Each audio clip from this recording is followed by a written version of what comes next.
All right, we will get started here. We want to welcome to this session on equity-centered course design, approaches for supporting an inclusive learning environment. And we are looking forward to sharing practical examples of approaches for creating a more equitable and inclusive learning environment in support of achieving our students' learning outcome. I am Dr. Tralisa Glazatoff, Senior Lecturer and Instructional Designer here at LAPU, and I want to thank you for the opportunity to present today and be a thought partner in how we support our students through equitable practices. I'm also in deep gratitude of those who came before me to do this equity work in education, including Carter G. Wilson, Anna Julia Cooper, Horace Tate, and Bell Hooks. Today, I'll be presenting with two wonderful colleagues, Alex and Callista, and I want to give them space to introduce themselves. Hi, everyone. I'm Alexandria Mills. I am the Director of Curriculum and Instruction for Liberty Education. Hello, good morning. My name is Callista Dawson. I'm a Senior Instructional Media Designer here at LAPU, and I have the pleasure of working with our academic and e-learning teams with the focus on learning media design. Thank you, ladies. So today, our goal is to have everyone leave here with a greater understanding of what equity, inclusion, and belonging looks like from that course designer's perspective. And we're going to do that by considering what frames our equity lens, by sharing some promising instructional design strategies, and considering what it means to design instructional media through a lens of inclusion. So talking about equity, inclusion, and belonging can sometimes present challenges in our thoughts and understanding, especially if we are being reflective, authentic, and truthful. So I want to offer some agreements today as we engage in this conversation. The first is to lead with love. We all have this common goal of supporting our students' success, and we all have different ideas of how to do that. But we care enough to be vulnerable. We care enough to share, and we care enough to listen. So we want you to be here now and leave the judgment to later. We want you to balance making and taking space. Although we are in a webinar style the dialogue, we do encourage you to participate through the chat by sharing your questions, your thoughts, and even your emotions. So participate to the level that you are comfortable with. And then lastly, dream with intent. This equity work requires some unlearning, some relearning, and some creativity. So dreaming really opens up limitless possibilities about how we can do our work when we can show up as our full selves. So let's have a little fun.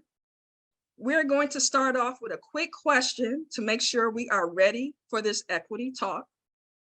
What does this equation equal? What is 6 divided by 2, open parentheses, 1 plus 2, close parentheses equal? I'm going to give you a quick 15 seconds to answer in the chat.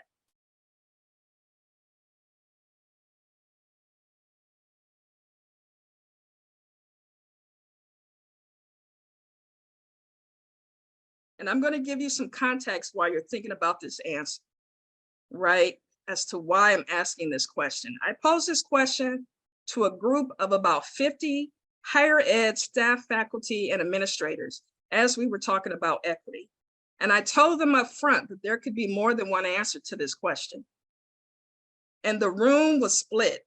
Literally 25% of the room answered 1, and the other half answered 9. And then there was this buzz in the room that you could hear and you could feel as folks started to present their reasoning and their logic as to how they arrived to their answer.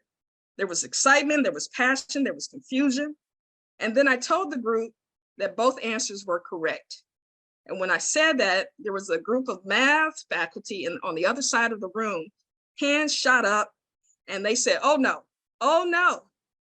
So I slowly walked across the room and I gave them the mic. And they said, "There's only one answer. We have to have some level of agreement in this room." And so I said, I almost believe you, right? But I was still convinced that both were correct. So I want you to remember this equation, remember this short story, because I'm going to refer to it throughout my part of this talk with the question, why can't both of these answers be correct? Okay, so let's get our mind right first, especially as it relates to equity within course design. As designers, we intentionally or unintentionally bring our biases based on our understanding of our learners. And our understanding will then in turn frame our equity lens for course design. So during course design, we ask questions like, who are our learners? What do we know? What do we understand? And those answers may be more demographic in nature, like their age or how the student identifies racially or ethnically. But we don't know how our learners will choose to present in the learning space. So we're getting a whole person that shows up that not only affirms the data that we do know about them, but they're also bringing this wild card of variables that we now have to acknowledge in the space. So on paper, you may have me down as a Black woman over the age of 40 with an advanced degree. But when you get me into your classroom, you're going to also get a neurodivergent, sometimes ratchet individual who's also works full-time and is a single primary caregiver. Both what you know about me beforehand and what you have to acknowledge in the space about me are correct. So if we go back to our story, why can't both be correct and acknowledged? Imagine if our learners thought that you only plan to address part of who they are and what they need. So how do you get your mind right in designing for a whole rich mosaic of who people are? To be equity-minded is to acknowledge that some of these learner characteristics have resulted in some of our learners experiencing barriers to access and opportunity, either intentionally or unintentionally, through our biases or through systemic structures. And your level of acknowledgement and your understanding of that will affect how you plan, how you prioritize, and how you act on your options and choices in the design process, right? And why is this important? Because those priorities and choices will impact student agency. We talk about the learner's voice, we talk about their choice, we talk about their motivation and their self-efficacy. That's all their agency. Zaretta Hammond states in her book on culturally responsive teaching and the brain that culturally responsive teaching is also about empowerment and interrupting teaching practices that keep certain students dependent learners. The way to developing independent learners is to interrupt and to empower. Both of those are correct, right? And so I have this visual of the spectrum of choices as it relates to student agency. Take the spectrum as just that. It's not a good side or a bad side, it just is.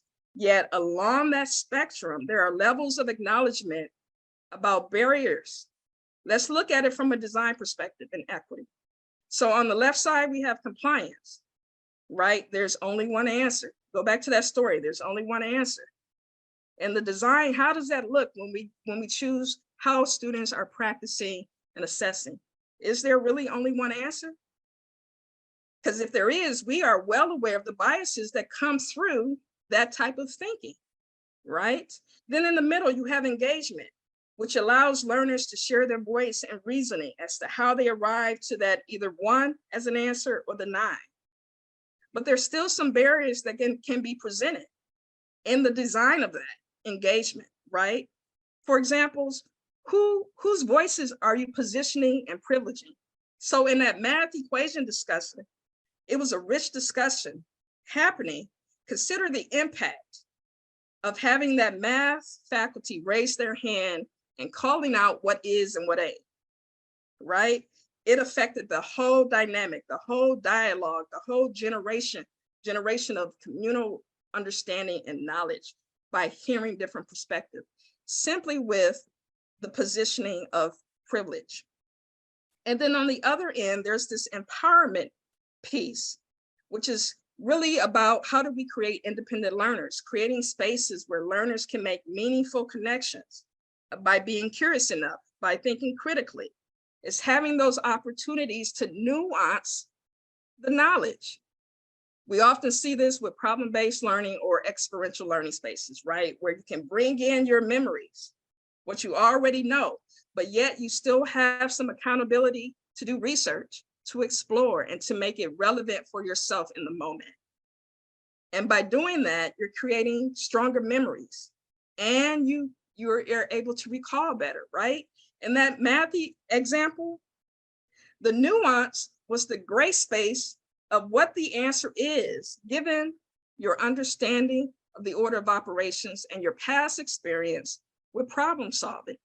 So the setup was not about getting the right answer, it's about understanding how you are solving the problem. That's what was missed in that dialogue with the math faculty, right? Your priorities and choices will also affect the learning power structures, which includes the relationship between the instructor to student and student to student. Dr. Wade Nobles defines power as the ability to define reality and to have others respond to it as if it was their own. And that the most important reality is to define the meaning of one's own human beingness. Meaning making is seeing ourselves in the world and being part of creating the world that we are in. Both of those are correct. We have to be able to see ourselves and be an active participant in creating the world that we want to live in. So in course design, how are we setting up power structures? How do we make space for students to bring in their experience and gifts, as well as make decisions within the learning environment itself?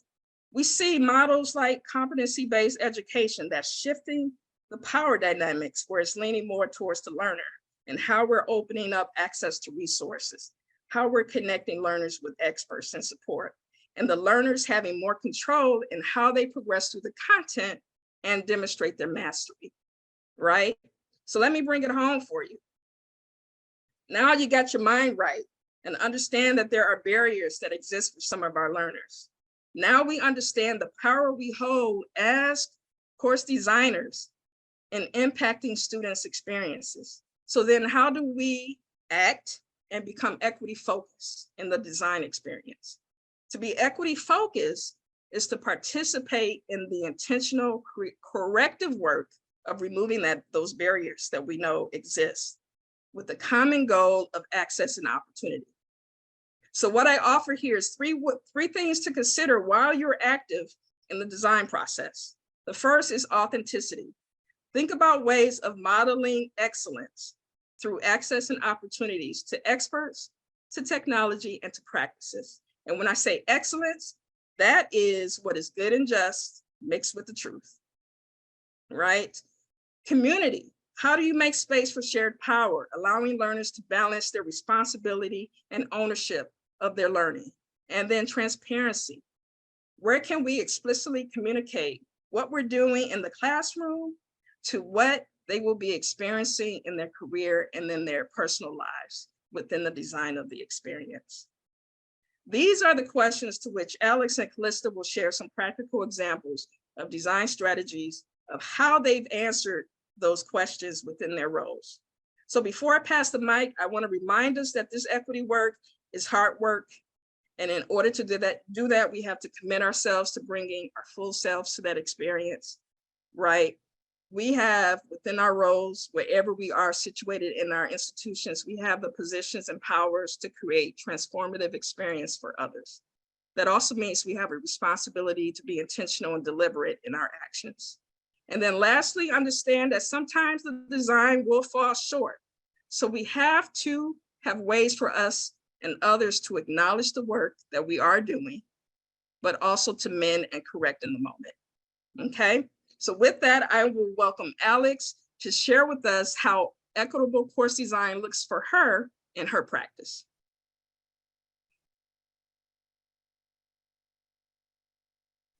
Thanks so much, Trey. I enjoyed you kind of just adding that foundation.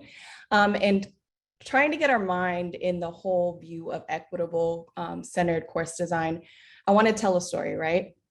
And so I'm gonna ask at the end of the story for participants to raise their hand so that we can unmute you so you can share some of the things that you're hearing. But I want you to listen to the story and to hear what are some of the things that may be influencing the course design and that can inform you about this student.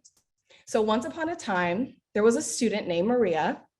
Maria was the eldest of 5 children and was always seen as the go-getter.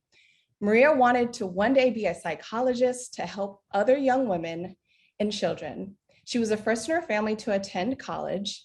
And in her first attempt to get her degree, she attended a 4-year state college that allowed her to go on campus to face-to-face classes.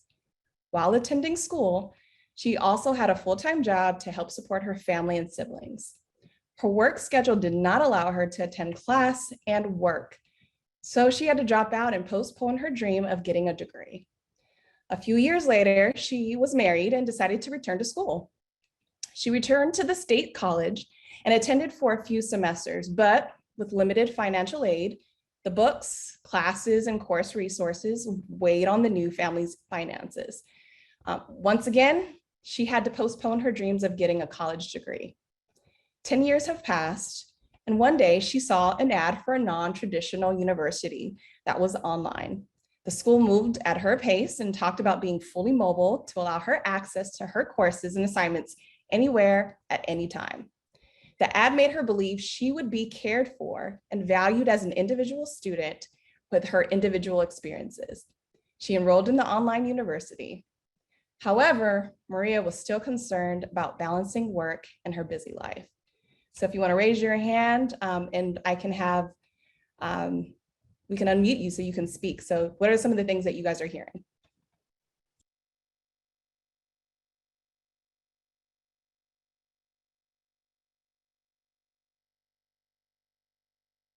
I'm hearing that she's a first generation student potentially. Great, great. Anything else? I think my biggest takeaway was that she is in need of a very non-traditional experience and that being online is preferable for her busy schedule. Great. And I think we had one additional attendee, Craig. See if we can unmute him. Or if you can unmute yourself, Craig. Yes, can you hear me? Yes, we can. So welcome. It's just a blessing to have you all presenting today. When you presented, I just thought of just the diversity and all the things that Maria is facing in her life and trying to balance all of that. Definitely. And that's exactly what I wanted us to think about as we enter into equity-centered course design, right? Trey said it so eloquently. It's really critical and it's important to be reflective and consider what your blind spots are as an educator, because the skill of self-awareness is really essential to equity-centered course design. And I don't want to go too deep into it because Trey did a fabulous job. But as an instructor or a designer, instructional designer or curriculum designer, you want to make sure that you are designing equitably, and there is a great framework that will support you in that. It's from Design Thinking, and they have actually made revisions to their phases that they have that allows you to reflect and consider those environments so you can think about the whole student. So I would recommend that framework as a guide as you are continuing your work. But even when you begin to develop a course, before you get into the design, you want to give yourself a roadmap. And so this process can start by looking at the learner assessment. And from an equitable centered design perspective, you want to create a student profile or multiple profiles and student justifications. And in most design frameworks, you take the time really to analyze who your learners are and what they need to know and be able to do. So in this phase, it's really important to consider the holistic needs. And equity means every learner receives what they need to develop to their full academic and social potential. So you can ask yourself some questions as you're doing this whole visioning of what your course should look like to meet all the needs of your students.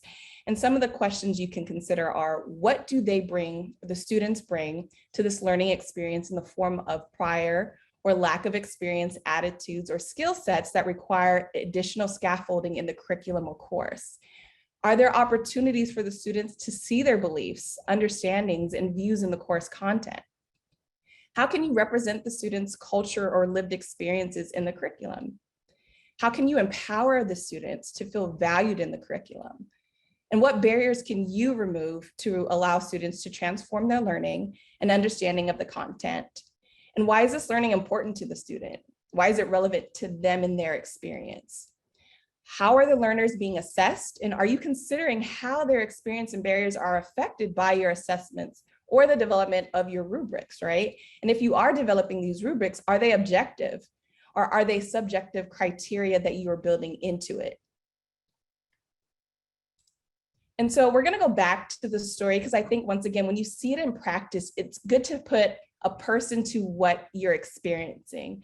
It allows us to go past what the normal design practices are, but to see the person and to see the student as a human being, right?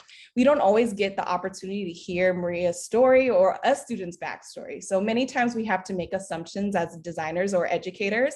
And some of that information you can actually attain from different sources, right? You can get this from your marketing demographic data, FAFSA, enrollment, institutional research departments, if you have that at your institution, or even within the classroom through observations, through student interactions, even listening to their peers and hearing what they're sharing, right? So there's other opportunities to help you in the designing of this so that you can gather more information. But from my lens, and we kind of talked about it earlier, the things that pulled out for me in the student profile was, is this student possibly a first generational student, right? We know that the student is a full-time worker. She has a family she has to take care of. Finances can be a problem, whether she persists in the course, because prior experience from her story has shown that the finances has hindered her from actually continuing to get her degree. This is an adult learner who's not from straight out of high school, right? So she probably has experience lived as, from work, but also from prior college experiences. And maybe the student may not be very technology savvy, right? This may be their first time ever having experienced any learning online. So out of some of the things we identified, what don't we know that we should know about this student, right? And where we started is a great start because we have to make some assumptions, but how can we build into the course or in the design to consider the maybe or the other possibilities that exist within the students? So looking at some of the student profile questions, we can consider that the student, as well as all the students that we get to interact with in the course, to kind of see it through that lens, right? When we look at the question, are there opportunities for the students to see their beliefs, understanding, and views in the course content, right? Can we provide in the course different opportunities for them to receive quotes, right? Or different inspirations to allow them to overcome challenges, right? And to build grit for the student. And maybe that's even through student testimonials. How can you represent the student's culture or lived experience in the curriculum? Well, for this student, maybe building in resources from various cultures or ethnic identities and genders and people with disabilities through writers and images and videos can also allow them to see themselves represented in the content that we're providing for this student. And so going back now into the actual design, right? So what are the best practices that we can do? So when you look at the course design, as the whole components that exist, there's 3 components that really stand out, which are resources, engagement, and activities. So we want to look at these through the lens of inclusivity and equity. And by doing that, we want to be able to create more options, right? Because learning is individualized. Not all learners share or have the same learning needs or have the same experiences or intelligences. So we want to accommodate every student in our courses, and we want to design for multiple learning intelligences and even disabilities. So Universal Design for Learning, UDL, is a great framework, and they provide guidelines when designing courses. And that includes providing multiple pathways to learning engagement, providing multiple means of representation, and really giving students multiple ways to respond and be self-directed. And it's really meant to give students the tools to access the learning goals in the most effective ways for them, supporting comprehension and empowering them to be expert learners. So those are the things that we want to consider, as well as what are ways that we can provide accessibility, right?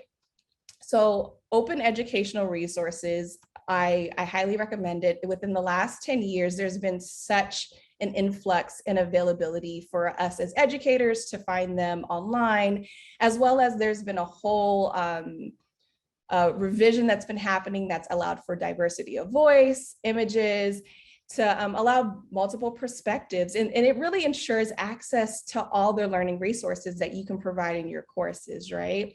And when you consider adding resources or your textbooks and materials that the student should use, are they the most accessible alternatives? Can they provide multiple student options?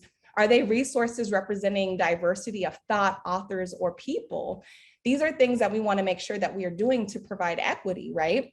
Because open ed resources really remove barriers and allow the students to access the materials. It eliminates the barriers of cost. It allows students to access it from their mobile devices or the computer. It also allows them to listen to the text so that hits multiple means. And they can even print it out if they want to have the tactile learning, and then they can highlight or make notes on it. So there's different versatility that exists. And ultimately, in equity centered course design, it's really important to have empathy for your students, right? Designs that consider the whole student and the learners and their lived experiences and conditions. You can really start to empathize when you see your students through the lens of human-centered design. And equity-centered design is really just built upon human-centered design framework. And it's important because in higher education, it really hones in on the student's experience. And we want to be able to do that and allow them to be able to represent themselves holistically and fully in the learning environments that we create. So going back to our story and really looking at it in practice, right? Equity does not look one way. It's not just ethnic identities, right? Or gender. There are other pieces of the person that has caused their life experiences to cause barriers or even access in their academic world or journey. And so there is no silver bullet. I wish I could say that you just do these steps and you will solve all of this.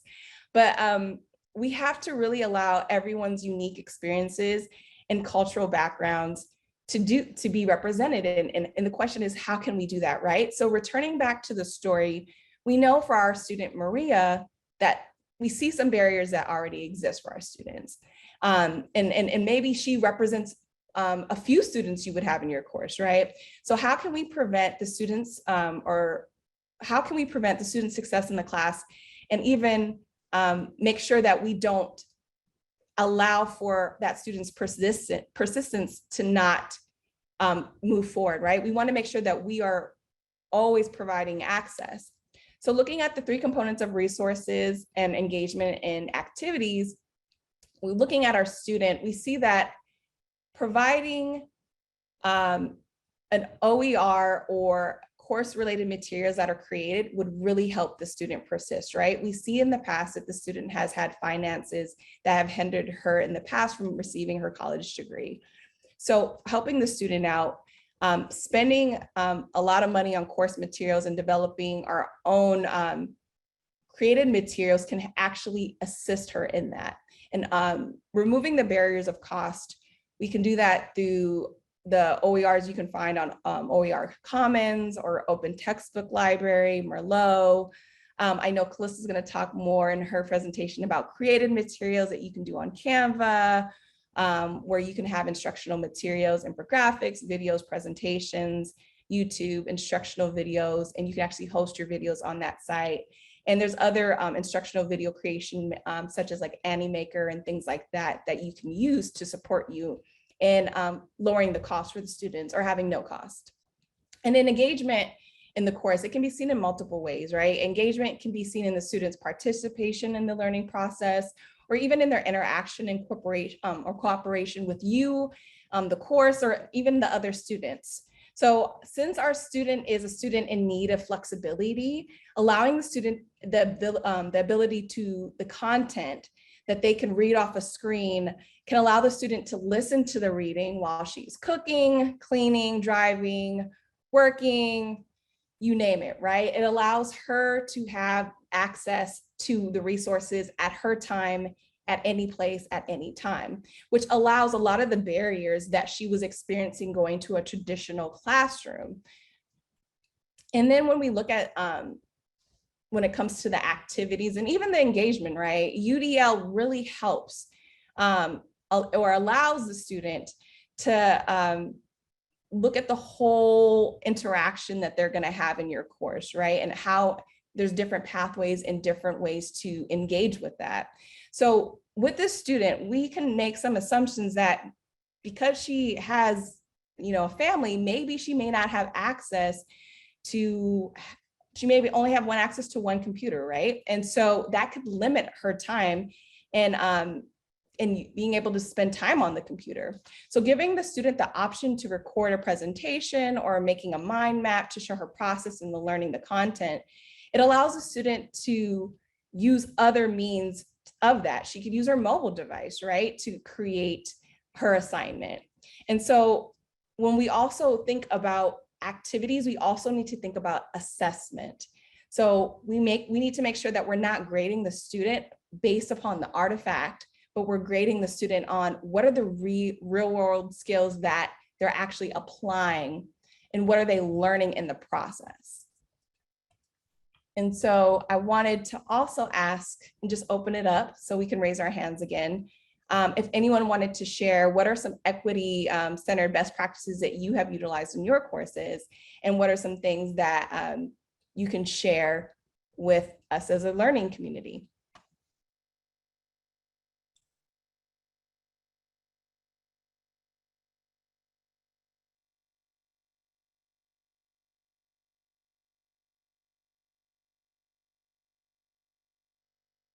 I'm gonna unmic Alex because Gordon asked the question, and I think it aligns to what you just asked. Lisa did provide an answer, but I want to kind of say something out loud too. His question was, when you're developing relationship, where does developing relationships with students fit into the course design, and should it?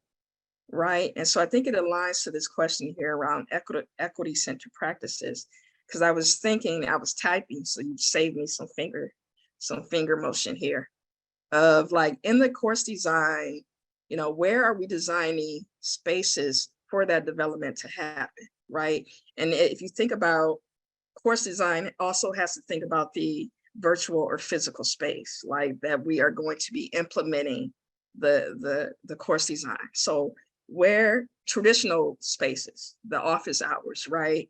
But are there spaces that are more informal to the process? We have discussion boards and team breakout rooms that are more formal, but how do we also integrate informal spaces within the learning space too, that community building where students just can connect more organically around the content or around their interests? So I would say, Gordon, that we can do a better job in identifying what the spaces may look like in our design. And then maybe in the course design, as we're working with faculty, how do we nudge, the introduction of those relationships or the further development, either from the instructor to student or the student to student. So that's what I would offer. Yeah. I think someone raised their hand as well here. This is Craig again. Can you hear me? Yes. I just wanted to add for some of the courses I'm teaching, I oftentimes want to I think students come in and they share their stories about their challenges and their history and their background. And sometimes they see that as a weakness, that they're less than because they've faced these trials and difficulties and just had a number of different challenges. So my role oftentimes is just reframing that to let them know, hey, you are stronger because you went through those difficulties and challenges, and just to affirm them where they're at. I think the other thing is just I'm not the expert, reminding myself that as I show up to this virtual classroom, I'm a learner as well. And so I think just trying to keep an open mind that I'm there to learn from other people as well. Not that I have all the answers, but again, I think valuing those diverse experiences that diverse students bring to the table, highlighting those, encouraging students to share about that, and really trying to create a safe environment for everyone to feel like they're part of that. And it takes intentionality, I think, as an instructor to reach out to students in order to kind of create that safe environment. Yeah, very, very true, Craig. There's so many nuances to dealing with humans, right? And it's the same experience when you're dealing with students. And so there's just a gambit of what can happen, but affirming them and encouraging them is a great way to, like you said, show equity in the classroom, right? And so just kind of taking a couple of takeaways from what I wanted to share is that equity-centered design benefits the students in their learning outcomes, right? And I think that's kind of what we're hearing when we're talking right now. And it strengthens their experience across the spectrum of all their courses, right? So not only it's impacting them in what you're doing in your course, but their whole university experience. And creating equity is not a marathon, right? I mean, it's a marathon. It's not a sprint. It's not something that is one and done. I apologize.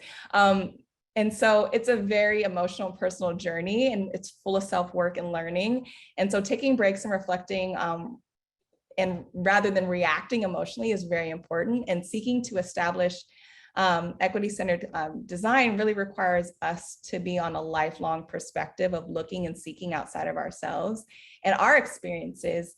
And that perspective requires a lot of creativity and imagination because it's new. All this is new to us, right? Really seeking and to empathize with somebody else. It's not something I think that innately is organic for us. It takes us to really be selfless. And so seeking others in your organization to collaborate, to form alliances is really important. It helps you to move forward. And every little step that you do to move forward, it does help your student and our society. So when it gets tough and you're struggling, remember that equity-centered design's ultimate goal, and it's worth it to help and support your students by taking powerful steps towards a more inclusive world. And so I know Callista is going to get more into how you can do that with graphic design and really looking at how you can really support your students through that. Thank you, Alex. Yeah, I'd love to hop in here. I want to start us off by asking you all a question. What does it mean to design media through the lens of inclusion? You can use the Q&A response area to send me what you think the answer is. And there's probably a lot of answers, but I'm curious to hear what yours are. So go ahead and add those in there. And as you do, I'll read them out. But to keep us going, so we don't run out of time, I will give you my definition for today, which is inclusive design aims to provide the best user experience for as many people as possible. I feel like that's a nice encompassing definition. We've got a couple in the chat as well. That one says being intentional about media use. Another one that says use Bitmoji or pictures that reflect diverse people. Those are great answers as well. So let's get into it. As my colleagues have already mentioned, it's imperative that you get to know your audience. And Alex briefly mentioned that the tool we use when creating our content is the Know, Feel, Do framework. And that's where we ask ourselves, what do students need to know? How do we want them to feel? And what do they need to be able to do? In a previous webinar titled Holistic Student Care, that was hosted by some of our colleagues, Megan Jones and Mike Wilday, Mike gave a brief overview of the framework and how we use it in our course design process. And our course content takes shape depending on which category it falls into. Coming up in July, we're actually going to be hosting another webinar titled Put the Humanity Back into Learning with the No Feel Do framework. So it'll be a deeper dive on this, and the specific date and time is coming. It'll be provided in email form. But for today, I really want to talk a bit about how that feel category is where media design magic really happens and how inclusion comes into play. Much of the design that goes into learning is concerned with delivering information and then giving students an opportunity to apply that knowledge in a practical way. But how are they feeling when they're consuming that new content? How are they feeling when they attempt to apply the knowledge or practice the new skills? Addressing those feelings is our way of being inclusive. Taking the time to consider all the factors that can make learning difficult for someone allows us to create content that's better for everyone. So instead of designing for the average user and excluding those who don't fit that model, we look at the edge cases and build with them in mind. Honestly, the fact that the term edge cases is used proves that exclusion has been the norm for a really long time. But some of the factors that have the most impact on what we create include things like accessibility, gender, race and ethnicity, age, religion, and so on. But first and foremost, as a media designer, we have to tackle accessibility, and it needs to be at the forefront of our minds before we even begin our design process. Some important facts to know include that 15% of the world's population is living with some sort of a disability, and that equates to over 1 billion people. In the US alone, that's 1 in 4 people. So the impairments that we need to keep in mind are things like visual impairments, which include degrees of impairment in one or both eyes, color blindness, sensitivity to bright colors. And then there's auditory, which is hard of hearing or deafness. Cognitive and neurological includes learning disabilities, distractibility, difficulties remembering or focusing on large amounts of information. Physical, which includes difficulties using a mouse or a keyboard, limited fine motor control, slower response times. And lastly is speech, which includes difficulty producing speech for the purposes of speech recognition services. When being mindful of accessibility, it is so much more than providing accommodations for students who have these impairments. Instead, we create from a perspective of making things that don't need accommodations in the first place. Alex also mentioned universal design, and that's exactly what I'm talking about here as well. In order to get our mindset as media designers in line with the UDL principles, we need to ask ourselves questions like, do all of my videos have closed captioning, transcripts, audio descriptions? Do the images that I'm using have alt text and context within my content? In a narrated presentation, am I providing a spoken description of the imagery that I'm presenting? Are my fonts easy to read? Is there enough contrast between my colors? Are the interactive elements that I'm asking them to interact with, are they keyboard navigable? These are just a few examples.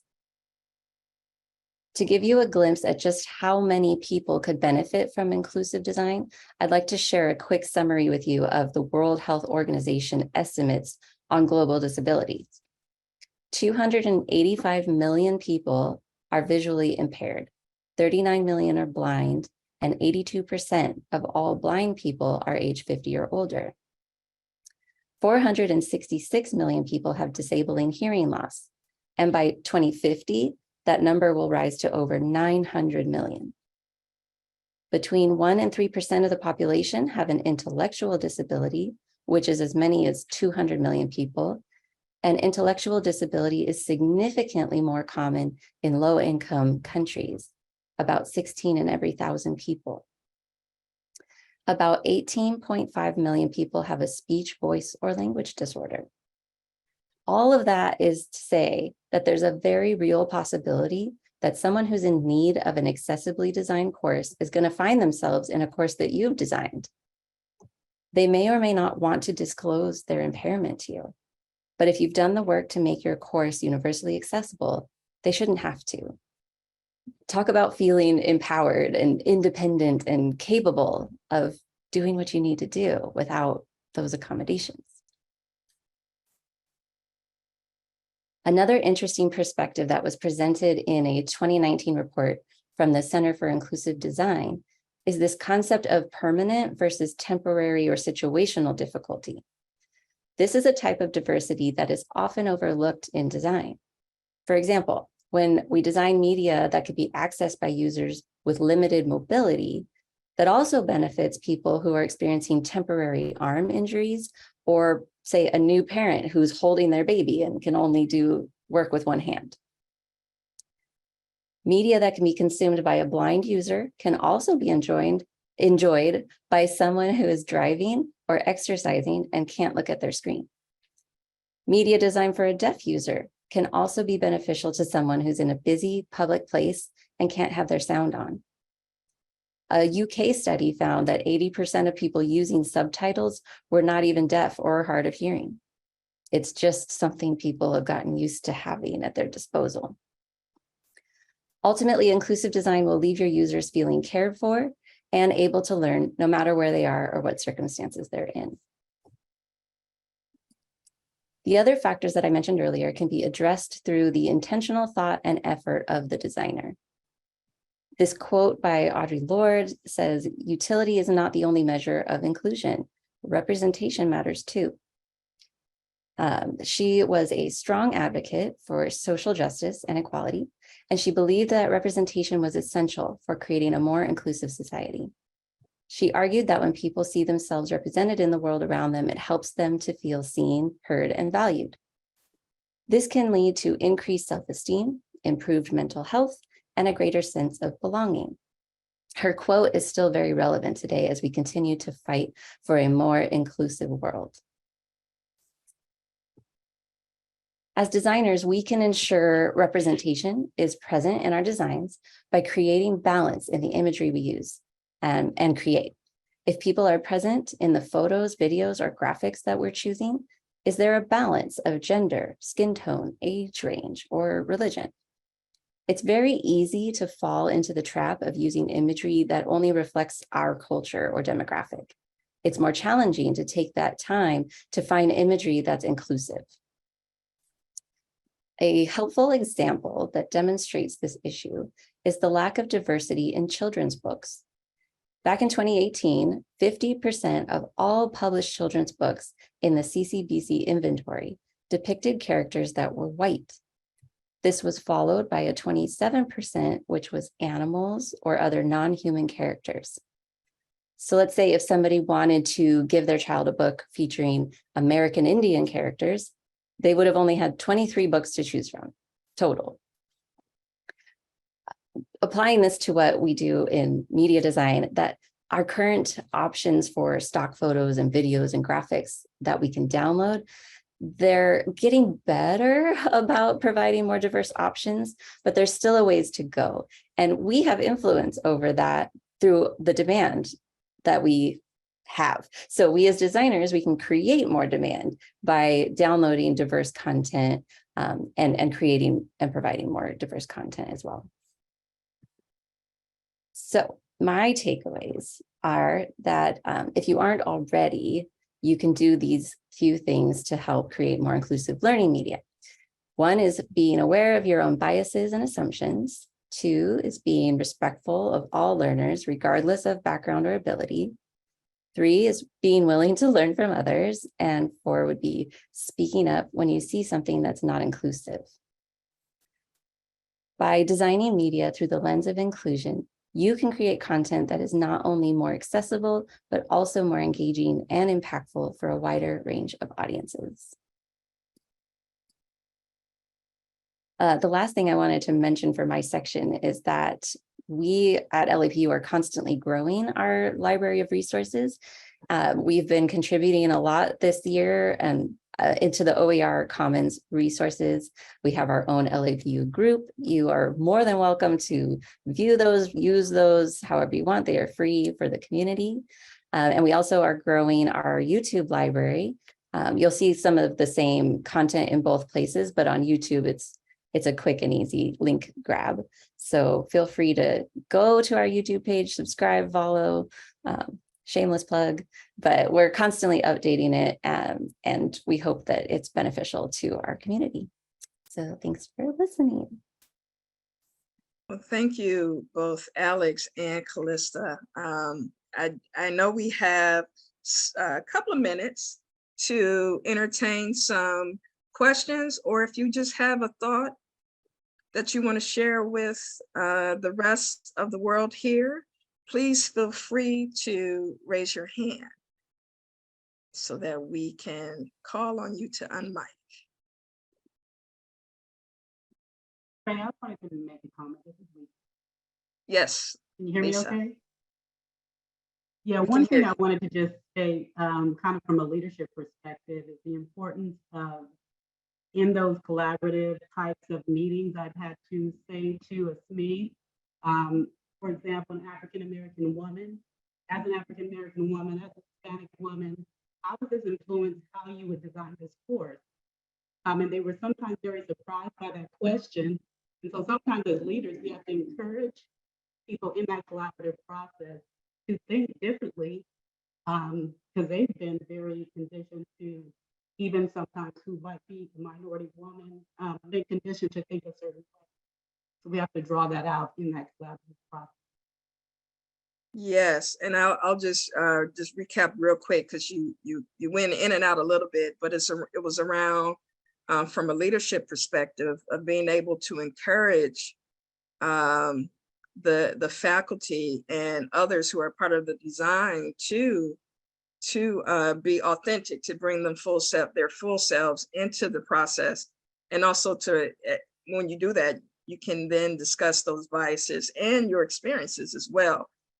Because again, as part of the design process, it is hard to just be like, oh, I'm just going to switch hats today and not be, who I am between the hours of 6 p.m. to 7 a.m. the next day, right? We shouldn't have to do that. So it's really about how do we bring our full selves in, and being vulnerable enough in our spaces, in our workplaces, to know that, we have things of value as well as continuing development and work. But we only can do that if we show up and call it out. So yes, Fred, I see you are here. Please unmic. I thought I was unmiked. You are now. I'm okay. I really appreciate what you all have shared today. I've a quick thought on each one of the last two presentations. One of the challenges is that looking at a student who's coming back at 30 years or 40 years of age, it's really easy for them to be viewed as a failure.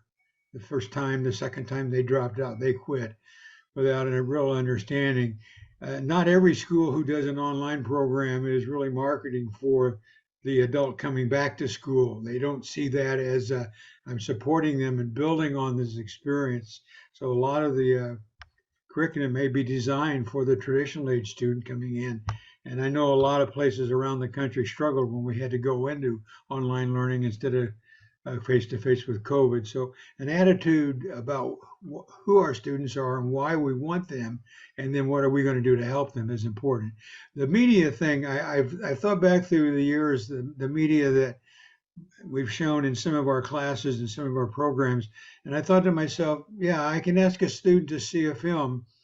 That doesn't mean they see in that film what I see in that film.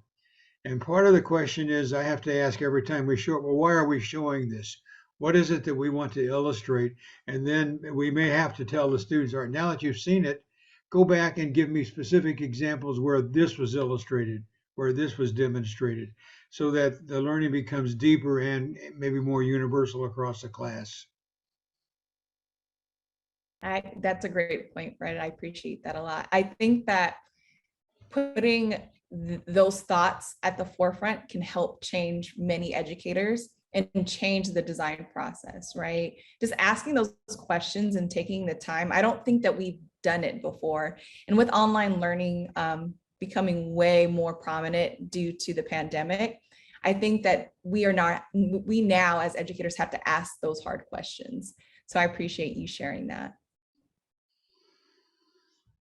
Okay, we have time for one more comment or question if we have it.